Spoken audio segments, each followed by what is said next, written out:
طيب ايه تاني في بالك هتعمليه الفترة الجاية؟ يعني انت دخلتي التمثيل مظبوط إمم. ولا؟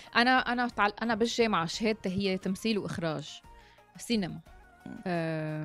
تخصُّص بالسينما. فأنا سبق وقدّمت كليبات من إخراجي أنا.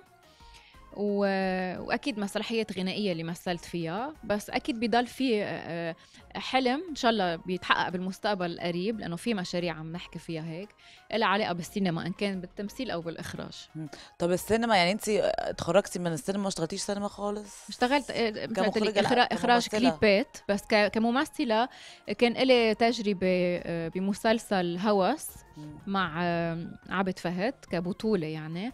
بس أكيد الفكرة موجودة لأنه كمان يعني أنا التمثيل هو بارت من شغلي والإخراج كمان.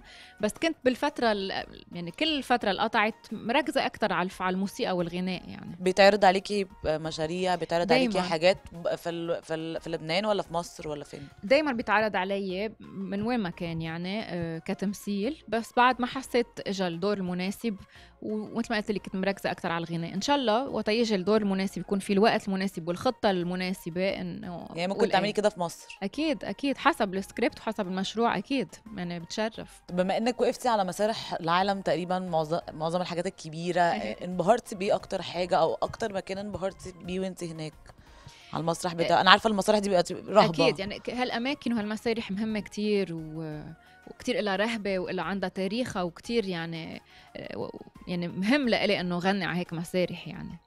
بس بيضل اهم شيء الجمهور. الجمهور هو اللي بيديك الطاقة. اكيد. بيبقى الطاقة اللي هي اسمها ايه، اللي هي على طول مفيش. هو اللي بيعمل الحفله. الجمهور اللي بيعمل الحفله.